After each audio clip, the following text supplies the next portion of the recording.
Welcome back, guys, to another episode of Touchdown Labs. And today I am coming back to you another week, another Sunday, another mock draft. And honestly, guys, sub to the channel, like, comment, share, subscribe. I need you guys' support in order for me to keep doing this content. I need you guys to go ahead and sub to the channel. And let's get right into it. So, it's the night before free agency, and we're bringing you a pre-free agency mock. Just before this week gets started, just before free agency gets started this week, I wanted to go ahead and show you guys how the moves tonight affect what teams are going to do when it comes to the upcoming 2025 NFL draft this April. Now, what are the big moves that we're seeing right off the bat? Josh Allen, 6 years, $330 million, $250 million guaranteed. This is massive and it's well deserved. Josh Allen's one of the best quarterbacks in the NFL. And when it comes to playing quarterback, he is MVP of the last season. And honestly, Josh Allen's the man when it comes to playing that position. If I'm a Bills fan, I'm ecstatic that he's rewarded this 6 year contract. They're building a new stadium. They're building their team around Josh Allen. I think it gives them a lot of confidence that he's the guy to go forward. And I'm really, really happy for Bills fans and really happy for the NFL for getting this done. I think it's a fantastic contract. And honestly, with even the $250 million guaranteed, I don't believe it's an overpay whatsoever.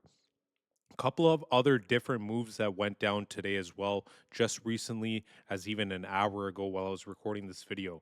DK Metcalf goes to the Steelers now. Second round pick. A couple of pick swaps as well that they're doing for that. And I'll go ahead and scroll down and we'll get into the details on this one a little bit later. But DK gets paid $150 million. And let's take a quick look at this. I'm not sure what's going on with the Steelers and what they're doing with their quarterback situation. DK comes to Pittsburgh, $150 million contract. They're sending a second round pick to the Seahawks, flipping picks in the sixth and seventh rounds. He requested that trade last week on Wednesday. And after a series of conversations, and not even a series of conversations, after, a few things happened, like Geno Smith getting traded to the Los Vegas Raiders. That's a big move that shook up the NFL as well. The Vegas Raiders find their quarterback for the future, for the near future. They don't have to use that number 6 pick in the draft as a need. And that's kind of what we're going to get into today when we get into drafting. How does this stuff affect how these teams are going to pick when it comes to the first round here? Now, some other different free agency discussions we should have as well before we get into the draft. Sam Darnold, quarterback, he is on the market, probably the hottest commodity when it comes to quarterback and it comes to your team looking at a quarterback if they're picking in the first round. It looks like all eyes are on Seattle for making that pick. Seattle's also done a couple of other things in free agency for these moves. James Daniels, a left guard, he's coming out of the Pittsburgh Steelers organization. He's looking to leave. Patriots, I have them as a grayed out team there. Who knows if they have the cap space to do it? They're one of the most cap heavy teams when it comes to coming into the offseason. Dahlman's a center coming from the Atlanta Falcons. I think the Bears make a lot of sense when it comes to Dahlman. They're looking to bolster their offensive line right before the draft. And the last person here is Stephon Diggs. He's an interesting one as well. I'm not sure where Stephon Diggs will go. He's coming off the ACL injury. Looks like his relationship in Houston's not going to go any further than that 1 year. And New York Giants might be a good pickup for him. It looks like possibly even Aaron Rodgers might be a Giant. I'm not sure where Aaron Rodgers is going to go either. That's a question that needs to be answered, whether or not he wants to play. And if he does, he's likely not welcome back to the Jets. So Aaron Rodgers, another wild card in this situation. Lots of smoke went down last week when it came to the Giants and having Matthew Stafford as somebody that was connected to them. And same with the Raiders. So now that the Raiders have shored up their QB position, Stafford's back on that restructured contract. I think Aaron Rodgers to New York makes a lot of sense. And if that's the case, they can also give him some help with a veteran wide receiver like Stephon Diggs. After offense, We also have a lot of guys. I would say this free agency class right now is probably built up on a lot of defensive candidates coming in. It's a defensive heavy free agency class. DJ Reed, probably the best corner right now in this class coming out. He is supposed to be someone that's highly touted. Don't know where he's going to go. Green Bay makes a lot of sense for him. Um, you know, there's a lot of other guys like Josh Sweat coming from the Eagles. We don't know where he's going to go either. He makes a lot of sense in terms of going to possibly the Cardinals, who need some edge help, and they might want to get some help outside of the draft. Milton Williams likely getting a huge payday, and I did put the Patriots here. Milton Williams makes sense for the Patriots, an organization that has Mike Vrabel coming in as as their head coach. He's a defensive guy, and maybe he wants to bolster that interior side of the line.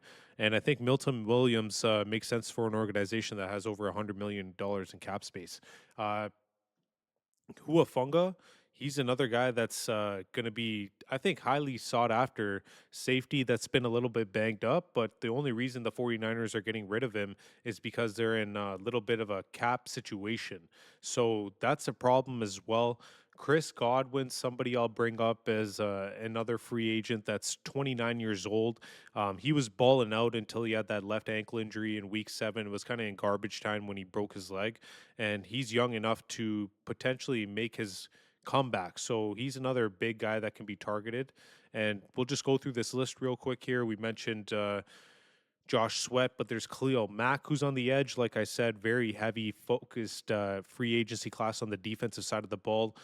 He's coming out of the Chargers. He is 34 years old, so I don't know who's trying to give him a 20+ million payday. Charvarius Ward, cornerback out of the 49ers. Same kind of situation as Huafunga, who's injured. Ward has actually played extremely well for them. He's 29 years old. I don't think they can afford him, and he's best numbers in 2023. It says here 5 interceptions, 14 pass breakups. Now, Javon Holland's another guy I'll mention that's a big name out there coming out of Miami, 25 years old, safety position. Um, Likely lack of respect for the position in terms of why he doesn't want to get re signed. And it says lack of splash plays. Joey Bosa, 30 years old, lots of rumors that he's going to the 49ers.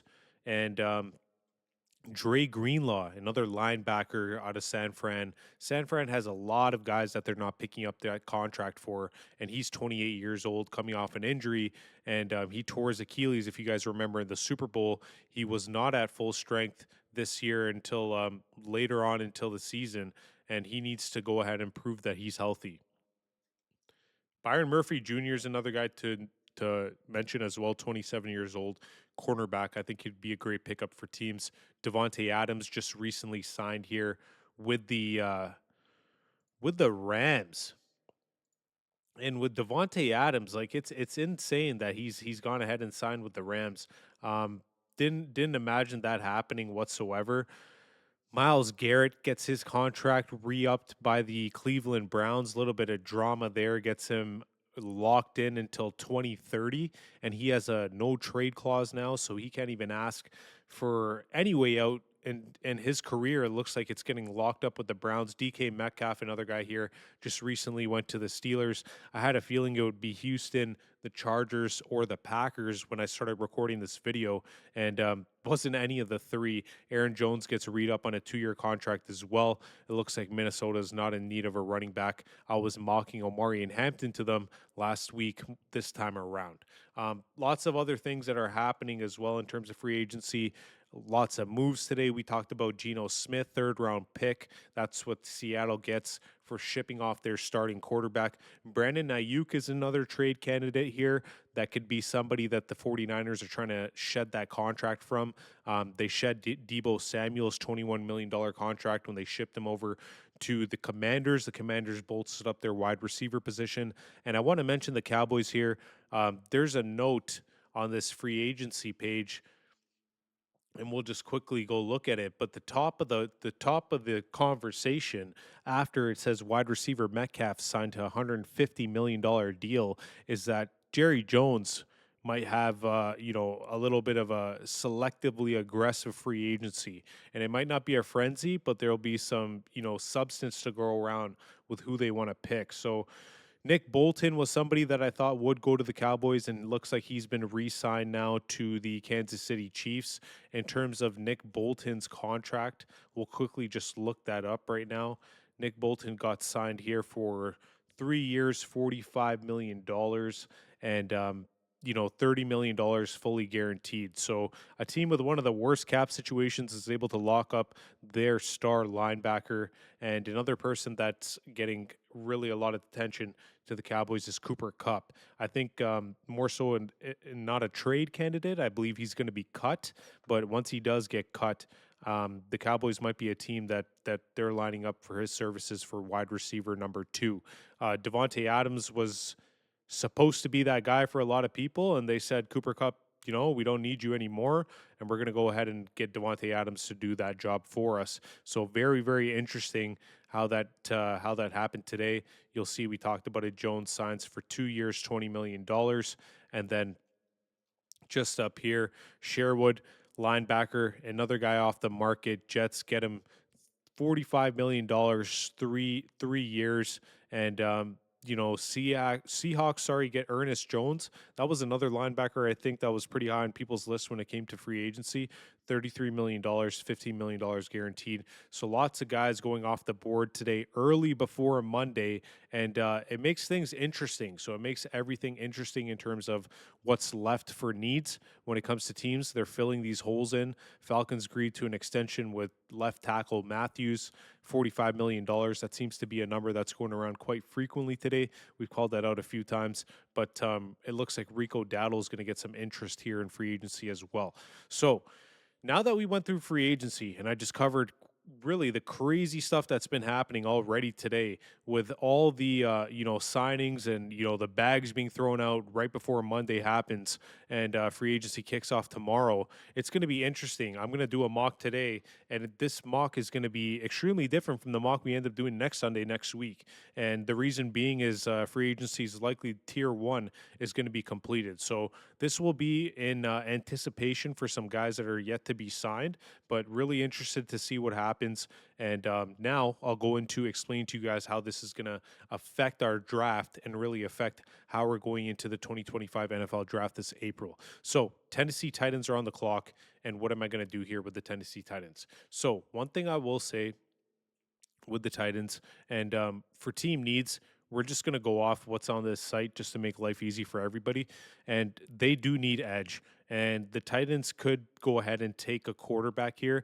I've seen them mock taking Shadur Sanders first overall and shocking a lot of folks. Don't think that's going to be the case. I do think Shadur Sanders is the best quarterback in the class. But next pick, I'll explain to you guys why I don't think he's also going to go to Cleveland. But Abdul Carter, likely the first pick of the draft, best player in the draft.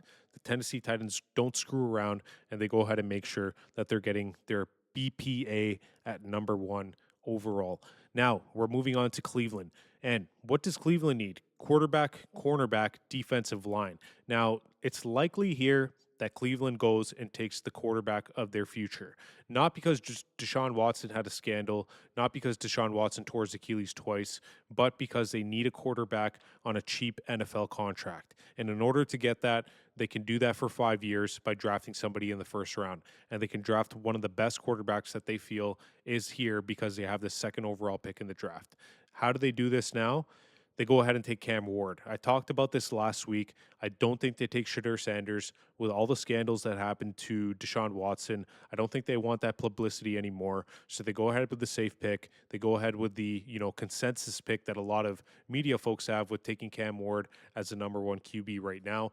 And like I said, I do think Shadur Sanders is the better quarterback, but Cleveland cannot risk having this mess on their hands. So they go ahead and take Cam Ward, the safe pick there, and they get that rookie quarterback on that rookie contract, which they desperately need.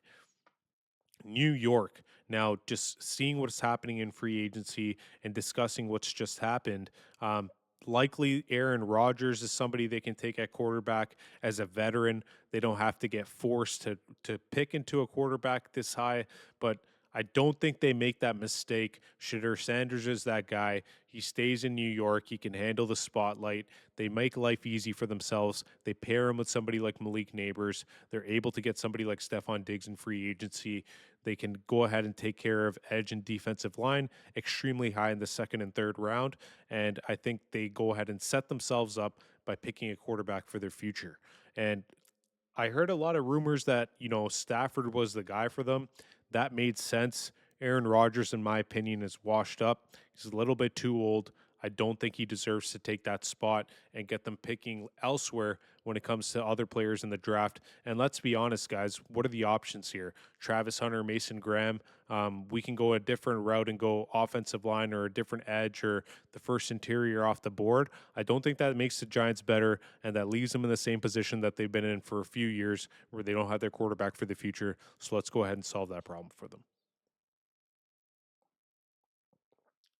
Next on the board, New England. New England fans were pissed last time I mocked. I went ahead and took Will Campbell because I knew that they needed offensive tackle, and they thought, you know what, if Travis Hunter's on the board, they've said that they would not, go away from that, and these fans would take Travis Hunter. I'm still in the belief that Will Campbell could be the pick here. Like, you guys just drafted a quarterback, you need someone to be the left tackle of the future. Why would you not do that right now and solidify that if you do think he is the best tackle in the draft? I think taking corner is a mistake, but since you guys got so upset last time, I'm going to go ahead and take Travis Hunter here. I think New England fans want that pick, so I'll do that for them. But Jacksonville Jaguars. Now, Jaguars here, they need defensive line and offensive tackle. And I think it makes sense that Trevor Lawrence took a lot of hits last year. And they can go ahead and take Will Campbell and likely play him anywhere on the line. Mason Graham falls a little bit in the draft now. And I was about to take Will Campbell last pick. But like I said, fans got upset at me. Pats fans specifically for passing on Travis Hunter, a generational talent that people do agree with could be the potentially first pick on the board. So I'll go ahead and take Campbell here, and I'll say that Trevor Lawrence needs a little bit more protection. He's been paid a boatload of money, and he needs to go ahead and prove that he's the quarterback in the top tier of the NFL. And in order to do that, he needs a right or left tackle so he can go ahead and have time to throw the ball. Now, Raiders picked up Geno Smith. Their quarterback problem is solved. So we'll cross that off the list here. That's a big move in free agency. They need a wide receiver and they need defensive line. They also need an offensive tackle. Wouldn't be surprised if they want to take Ashton Genty here as well. But let's just say Geno Smith needs to be paired up with the number one wide receiver in the draft. The Raiders go ahead and take Ted McMillan. They need somebody that Geno Smith can throw the ball to, and that makes all the sense to me the way the board's falling at the moment. The Jets come in here. They also need a quarterback. The two best quarterbacks on the board are taken off the draft. So, as the Jets GM, I don't got that option right now. Now, tight end's the next pick, offensive tackle here as well, wide receiver. Where do we want to go, right? The best wide receiver likely was just taken off the draft board. And I feel like offensive tackle might be a pick here because tight end is a little bit too rich for me to take Tyler Warren. And Membu's been crawling up my draft board. And honestly, when I put up my top 40, a lot of conversations we're having on Reddit, a lot of conversations we're having on X are around Membu needs to be ranked higher. I did. Brian Broaddus said this, and I don't see it, but like I don't have enough like intel to know this. But he said he doesn't have that aggressiveness to him that Tyler Booker would have, but he is a tackle. So I think these two things go hand in hand. Yes, you want your tackle to be aggressive, but there's not a lot of tackles in this draft. The next guy, Tyler Booker, is a true guard. So I'll take Membu, and I'll say that the Jets are going to go ahead and just continue to build in the trenches and ensure that they're able to make sure that when they do have a quarterback of their picking, he's successful in the future. Carolina's coming up now at number 8. And what does Carolina need? Edge, defensive line, safety. Now, because Mason Graham's dropped this far in the draft, I think it makes a ton of sense to pair him with, somebody that they need. And they really need somebody like Mason Graham to come in.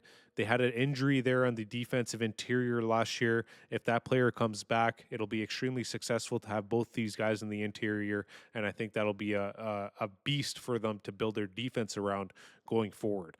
New Orleans comes up now. They need edge, wide receiver, cornerback, defensive line. Will Johnson looks super enticing here. Um, and Jalen Walker does as well. They need an edge. Michael Williams is here at edge. Shamar Stewart, um, James Pierce Jr. I'm going to go ahead and draft James Pierce Jr. here for the Saints. What I'll say for the Saints is that they have players that are getting older. They're restructuring. They're trying to get under the cap. If you look at the teams that have the most cap right now, they're the bottom of the league. They need somebody to go ahead and replace production that they're going to lose right now from their left end or right end retiring, and they're going to need James Pierce Jr. to step in, who I think would be the best edge in the draft with how he's tested in the combine. Shamar Stewart here was an interesting pick as well, along with Jalen Walker. But I think as a true edge, Pierce Jr. had a little bit of concerns off the field that came up. But running that 4-5, that's something that I can't take away from him. And now Chicago's on the clock here. They need tackle, they need edge, they need defensive line. Where do they go? I think they go and solidify themselves on defense. I think that's what they need to do to make sure Caleb Williams is successful. They need to get somebody on defense to help them out. And where do they go here, guys? I'm leaning towards Walker or Williams. I think Walker's the guy for me. He fits that Chicago Bears defensive mold. He's a player that can play linebacker and edge. He can spy. Somebody that I'm interested in getting as a hybrid in the league that can spy Lamar Jackson. Now, we are at the 49ers at pick number 11. And the 49ers need a tackle. I think Josh Simmons' health is something that's a little bit suspect, but it's been coming out to be, a little bit beneficial, and reports are positive. So I'm going to say that Josh Simmons is going to be healthy. And if that's the expectation that he's going to come into the league fully healthy, then I think San Fran's getting a steal there at number 11, taking him. This is very interesting for the Cowboys at number 12. Genty's still here on the clock. We have Will Johnson on the clock as well. I think the Cowboys are extremely interested in drafting Will Johnson. Trayvon Diggs has an injury. Duron Bland is somebody who is coming off an injury. He didn't play a full season last year. And then Kalen Carson is that third corner. Do they really trust him? Can they get, position value here, drafting cornerback in the first round and bolstering up their defense? I think that's what they're looking at doing. Just when I'm looking down the board here, I don't see them passing on somebody like Will Johnson. I really like Tyler Warren here. Will Johnson, for me, he's ranked about number 9 on my list. He is behind Jahdae Barron.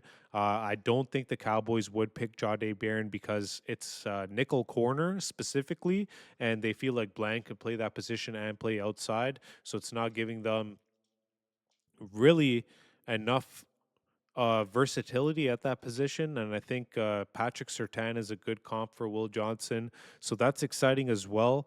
Matthew Golden could be another person to take at wide receiver number 2. Jihad Campbell, that's too high for me. They could go in the direction of taking Tyler Booker.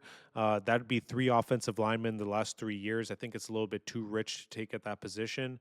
No way they go defensive interior on the first round now since they just re-signed Osa Digizua. So what are they going to do here? Shamar Stewart's another guy at edge that just looks really enticing because they're letting go of DeMarcus Lawrence. And you know what? I think I don't think they draft Genty. I don't think they draft a running back because of what happened with Ezekiel Elliott. I think they let Genty go to another team. I'm going to be completely honest with you guys. I've been stuck on this for a little bit here. It's between Will Johnson for me and Shamar Stewart and Mike Green. Those are the 3 players that I'm looking at. I think Mike Green's a small school guy. They won't pick him in the first round. Do they want a kid from Texas or do they want a corner? I think they'll always take edge. They'll take Shamar Stewart, and they'll really, really, really bet on the upside here for this kid from Texas A&M. Miami's up on the clock now. They need offensive tackle help or interior offensive line. It makes way too much sense for them to go ahead and take Tyler Booker. I think I'd take him over Banks when it comes to playing a guard position. And now a big glaring need here that's easy for me to pick is Tyler Warren to Indianapolis. Tyler Warren's my fifth best ranked player left on my board, and he's amazing when it comes to, you know, not only just being a receiving tight end, but blocking. Blocking is probably one of his best skills, and he's going to add to your run game that way. And he's also has a massive catch radius. Genty is slipping on our board here. Falcons will not take him. They do not need a running back. And then we're going to go ahead and have the Falcons take Michael Williams to fill in that need on edge, as the defensive interior position is extremely deep, and I don't think the edge is like that. So they're going to go ahead and solidify that position for themselves. Now, Arizona Cardinals come in. They need wide receiver, linebacker, edge, and I think they have options here. They can go Jihad Campbell. They can go Matthew Golden. They can also go edge as well, and Mike Green. I think that's extremely interesting here to take Mike Green. That's a fit for them. I think he fits. If they don't go in free agency and go ahead and get Josh Sweat, Mike Green is a player that's exactly like that who they can pick up in the draft. Cincinnati's coming up next. Cincinnati's at 17, and they need defensive line help. They also need a cornerback. They need a wide receiver. Will Johnson's right there. He's best player available, fits a big need for Cincinnati, and they get their potentially PS2 with Patrick Surtain 2 as being a comparison for him. Seattle's coming up number 18 on the clock, and these picks are getting a little bit easier for me, guys, as we've been doing our research and free agency has been filling the needs here for a lot of these teams. They shipped off their quarterback. So what are they going to do here? Potentially assign Sam Darnold, and that could be something that comes up in free agency for them.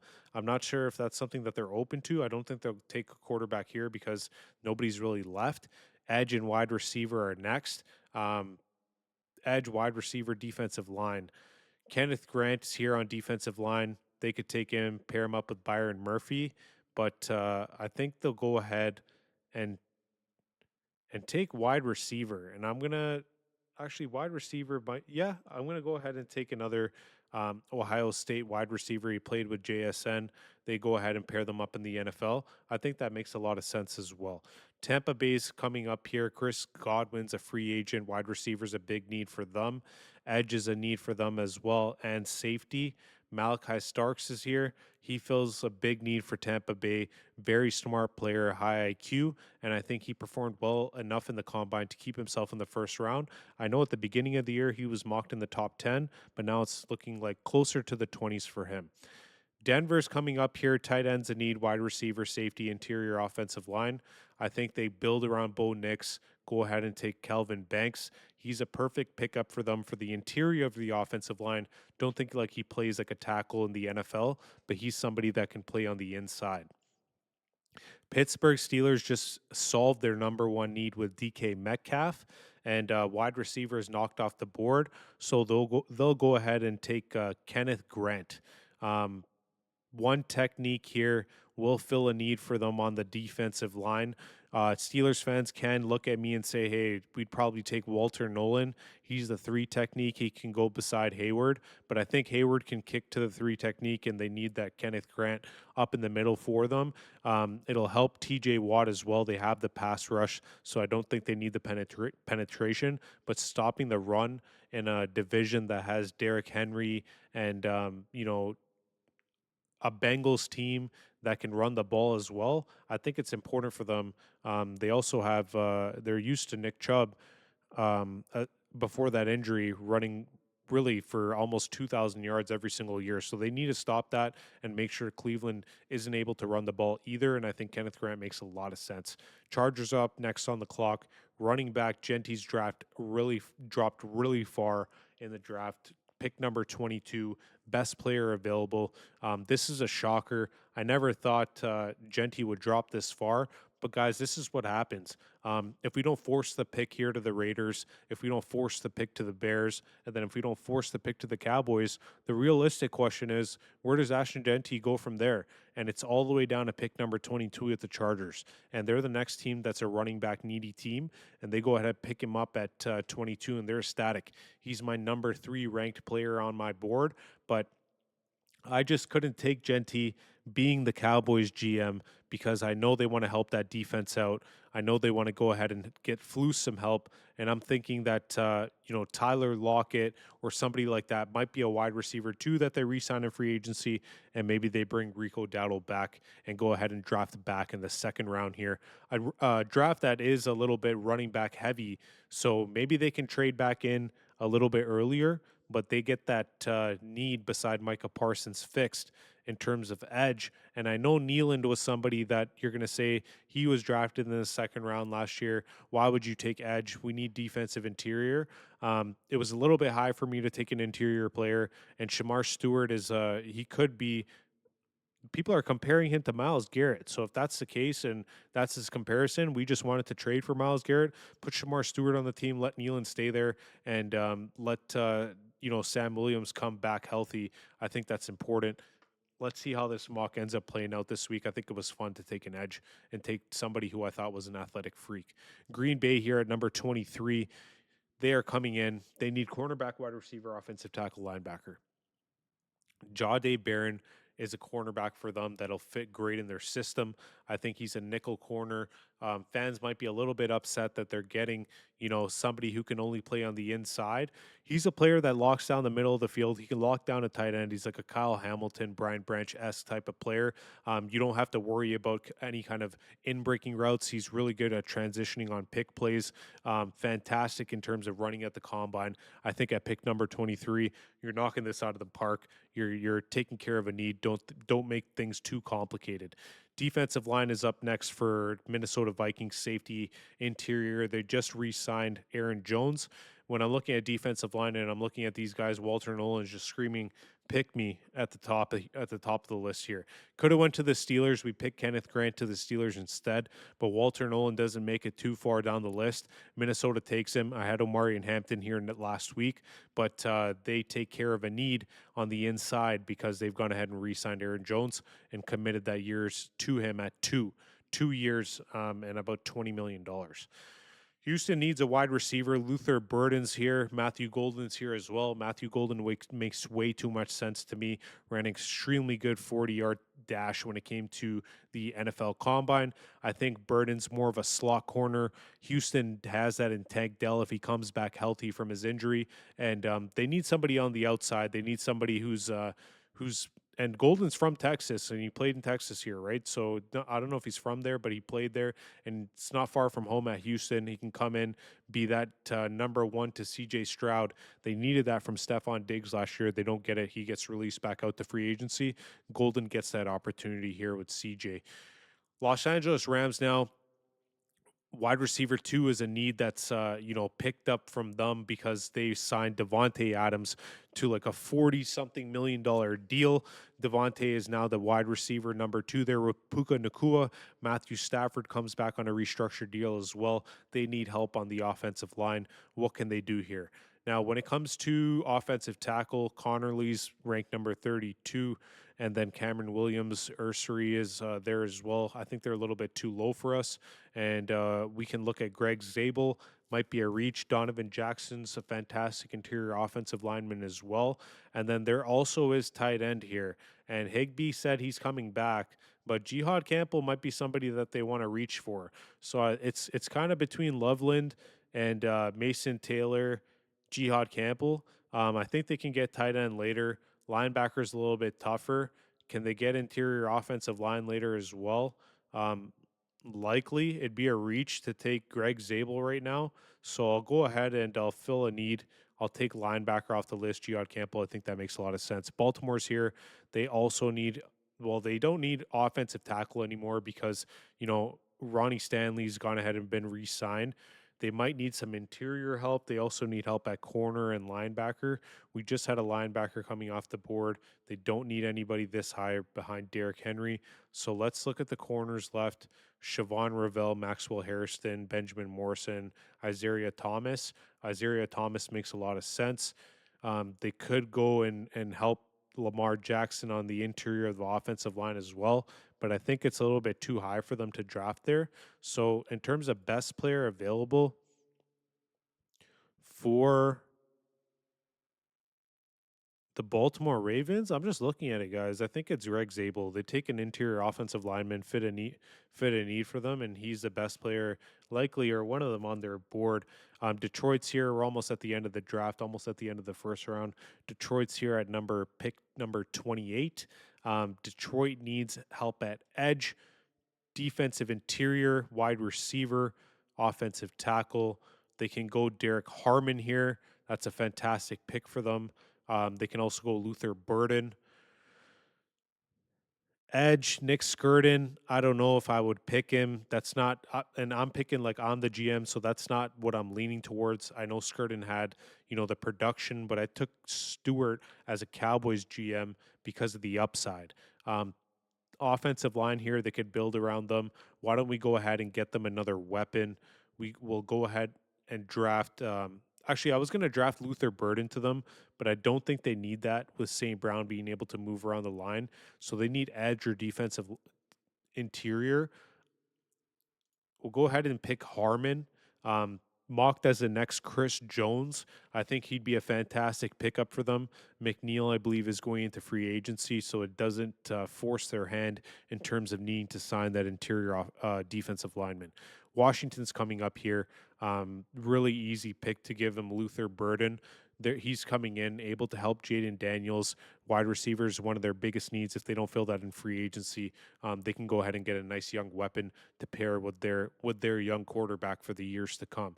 Buffalo needs defensive line help as well, safety, wide receiver. Emanowari is testing fantastic, and I think he is the pick here if I can't find anybody else. Wide receiver, we have Trey Harris. Pickings get slim here at receiver when we're getting towards the end of the draft. Jonathan Jackson's an interior offensive lineman that we can pick as well. That would be somebody that I'm competing with at safety here. And then for defensive line, Darius Alexander is somebody else who we can pick, but I think we can get defensive line a little bit later on in the draft. I don't think it's that big of a need. You pick the freak. Amanowari is the guy who tested the best at the combine. Buffalo walks away with one of the best upsides in terms of talent at safety in the NFL. Sorry, in the NFL draft. And KC and Philly are our last two teams here. So Kansas City needs offensive tackle, defensive line, tight end. They get Loveland, somebody who's going to be Travis Kelce clone. He can learn from one of the best if Kelce feels like coming back for 1 year and mentoring him. I think that makes a ton of sense. And guys, for our last pick here in the draft, the last player that we're going to pick, it was Skirden last week. So we're going to have a discussion now. The Eagles need edge. They need linebacker. They need tackle. Connerly Jr. is here at tackle as well. They can get him on a rookie contract, 5 years, have that fifth-year option. Remember, when you're picking at 32, these are the questions that you're going to have. These are the discussions that you're going to have internally. Remember, Baltimore picked Lamar Jackson here. They picked him strategically at 32 so they could have that fifth-year option on that last contract. So now when we're looking at 32 here, there's an edge player at Skirden. We picked him last week. We have Connerly now here as well at offensive tackle. Omarion Hampton's going to squeak out of the first round for us because we don't have him as a need at the Vikings. There's a couple of other guys left here as well. There's no linebacker here that I'm going to draft this high. But in terms of tackle, I don't have one. I think Connerly is a guy that you can draft. Tight end is tough as well. Safety, there's nobody here. When we're looking at best player available, they might either have to go Skirden or Connerly, depending on who they like better. Both of these players fill a need. In terms of what I'm going to say, if they're looking for a true tackle to fit that mold or get somebody to replace Sweat, that's an area that they can replace Skirden with. Lots of production. But let's say that Philly likes Connerly a lot. They take the film. They think he's somebody that can continue their success on the offensive line. They continue to build in the trenches. We'll play it a little bit different this week. We'll pick Connerly. And guys, that is the end of our pre-free agency mock draft. Remember, I went through all these things that happened today. Huafunga's a free agent. Milton Williams is out there that could go to the Pats. DJ Reed possibly to the Packers. We also went through Sam Darnold, who's a quarterback that's out there. James Daniels, a left guard. We don't know where he's going to go from the Steelers. Dahlman's a potential to go to the Bears. If you're a Bears fan, he can be the new center for you. Stephon Diggs coming off that ACL injury. Josh Allen, 6 years, $330 million. He gets that $250 million guaranteed contract, leaves probably one place for Aaron Rodgers to go, which is the Giants. Lots of things are going to happen this week. DK Metcalf goes to the Steelers for a second round pick. They pay him $150 million to get that contract renewed, and he is potentially with Russell Wilson as Justin Fields and them look to part ways this year. So tons of fun things happening this week in the NFL. Guys, like, subscribe, comment. I'm going to throw it up here one more time. I need your help with the channel. I need you guys to like. I need you guys to comment. I need you guys to share. I need you guys to subscribe. It helps me help you put content out there. Touchdown Labs out.